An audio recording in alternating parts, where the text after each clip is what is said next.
He walked out of Wembley wearing a brace on his left knee, not a concussion protocol, a knee brace. And that changes everything about this story because everyone spent Friday night talking about the collision, the jaw, the physios running on, the concerned look on Tuchel's face in the dugout.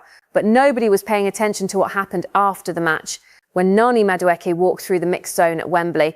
Left leg, knee brace, heading straight to the Arsenal medical team. And suddenly this stops being an injury update and starts being one of the most important stories of Arsenal's entire season, because here is the thing, the timing of this, the players already missing, the fixtures coming up, and the specific role Madueke plays in Arteta's system. This is not a small problem. This is a compounding crisis, and we need to talk about it properly. Welcome back to Amelia Arsenal Update. I'm Amelia, and if you follow this channel, you know we don't do panic here. We do analysis, we look at what is actually happening, what it actually means, and what Arsenal actually need to do about it. And today is one of those videos where I really want you to stay with me until the end, because what starts as an injury update becomes something much bigger. If you are not subscribed yet, hit that button now. And if this kind of deep analysis is what you come here for, drop a comment below. Tell me what you think Arsenal should do.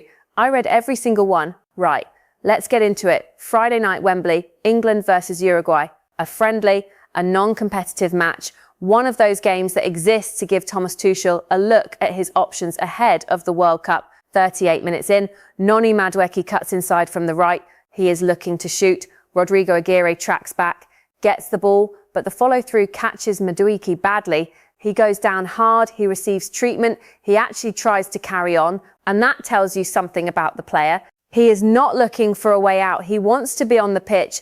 But a couple of minutes later, he goes down again. He waves over to the physios himself. He knows Jared Bowen comes on and Madueke walks straight down the tunnel. Not to the bench, not to watch the second half, straight down the tunnel.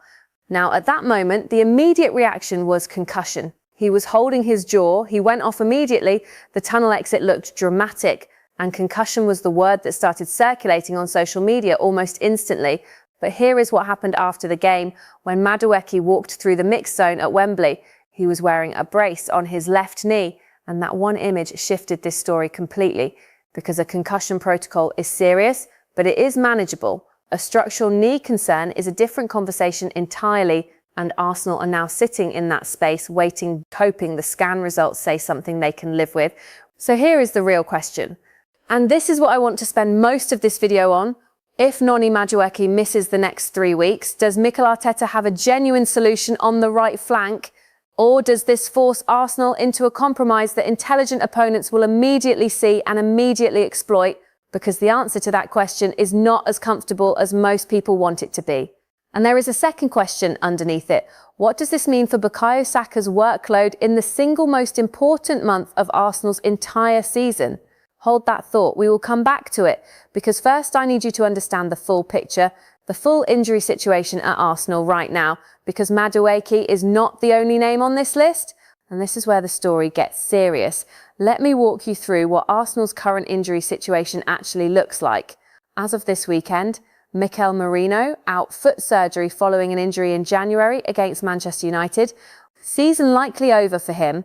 Eberechi Eze out. Calf injury suffered against Leverkusen on March the 18th. Minimum 4 to 6 weeks. He was withdrawn from the England squad before a ball was kicked this international break. Martin Odegaard, the captain, has missed more than 7 matches with a knee problem. He is targeting a return for Southampton on April the 4th. But that is a target, not a guarantee. William Saliba, left ankle. He was pulled from the France squad. Medical team said minimum 10 days rest. Again, targeting Southampton. But we have been here before with Saliba. Gabriel Magalhaes, knee issue, withdrawn from the Brazil squad. Timeline unclear. Jurrien Timber, ankle injury, withdrew from the Netherlands, targeting a return around March the 31st. Leandro Trossard, hip problem picked up against Manchester City in the Carabao Cup final, targeting April the 4th. And now Noni Madueke, left knee, brace visible, leaving Wembley, status unknown, pending full assessment. 7 names, 7 players either confirmed out or in serious doubt, all simultaneously. That is not bad luck. I want you to think about that before we go further. That is a squad operating under maximum medical pressure at the exact moment when the season demands maximum availability. Now let's talk specifically about what Madueke losing his fitness actually means for Arsenal's system, because this is where it gets tactical and this is important. Noni Madueke is not just a right winger at Arsenal, he has a very specific function in Arteta's structure. When Arsenal are in possession and building on the right side, Madueke's job is to hold width, to stretch the defensive line, to keep that opposition fullback occupied. That creates the space for everything else to happen inside.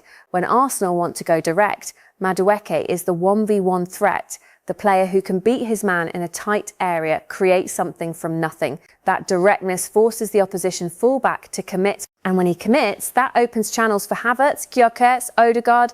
Madueke is also a press trigger from the front. Under Arteta, the right winger starts the press. His energy and positioning is what activates Arsenal's high press structure. Without that, the press becomes slower, more easier to play through. So the question is, who covers those three functions if Madueke is unavailable? And the honest answer is, nobody does it as cleanly. Let's go through the options. Bukayo Saka, yes, he is the natural solution. He does everything Madueke does and more. But here is the problem with that answer. And we will come back to this properly in a moment. Gabriel Martinelli, he is a left winger. His natural movement, his angles, his instincts, they are all built for the left side. When you put Martinelli on the right, you disrupt his natural flow. He becomes less dangerous, not because of quality, because of position. Kai Havertz, he is not a wide player. Asking Havertz to hold width on the right flank creates a second tactical problem while you are trying to solve the first one. And then there is Max Daumann, 16 years old, genuinely exciting prospect. But asking a 16-year-old to cover a Champions League quarter-final is not a solution. It is a gamble, a significant one. So what does Arteta actually do? This is where things change, because most people are looking at this as a fitness problem. A player is injured, another player covers, football moves on, but there is a deeper story here, and this is what I want you to really sit with. Arsenal signed Noni Madueke in the summer of 2025. And the reason they signed him was not just to add another winger.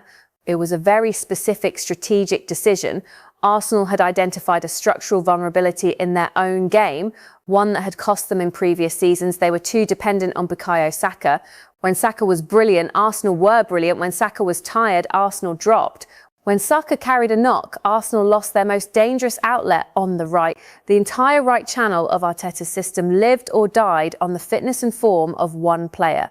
And Arsenal addressed that problem. They signed Madueke to be the right channel solution, to give Arteta rotation cover without dropping quality, to ensure that if Saka needed a rest or needed to be managed across a busy run of fixtures, there was someone ready, someone who could hold that width, beat his man, press aggressively, someone who understood what the role demanded.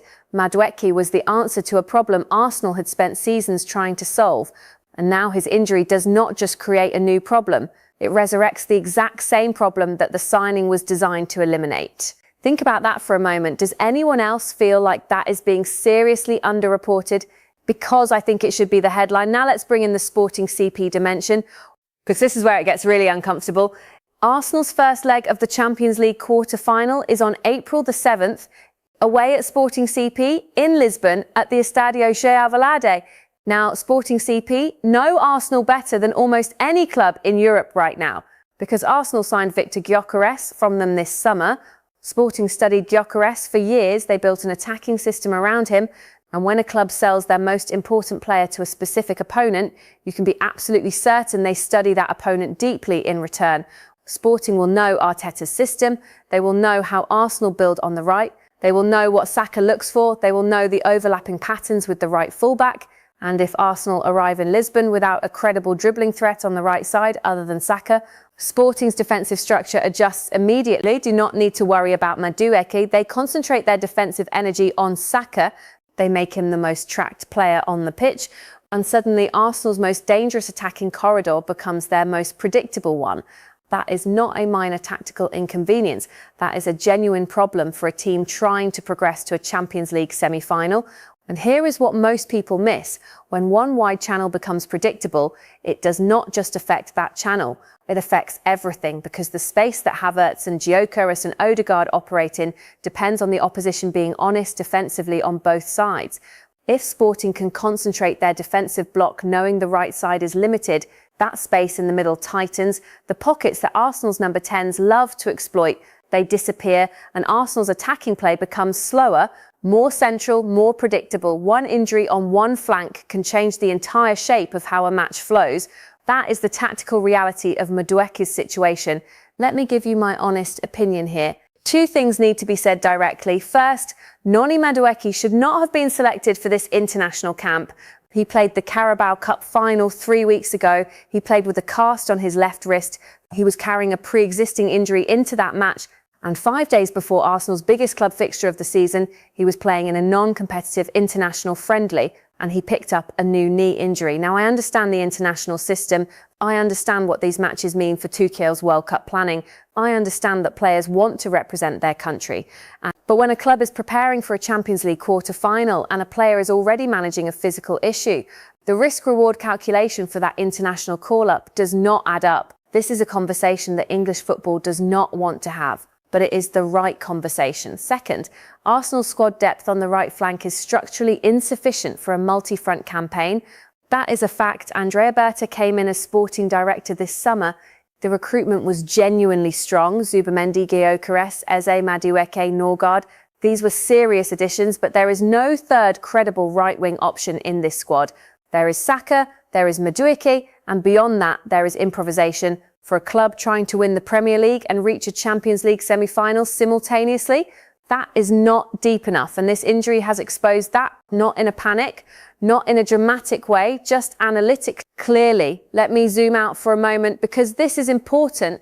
Arsenal are still alive in 3 competitions, the Premier League, the FA Cup, the Champions League, and April is the month that decides all 3, not May. April, the run of fixtures from April the 4th to the end of the month, is the defining stretch of Arsenal's season.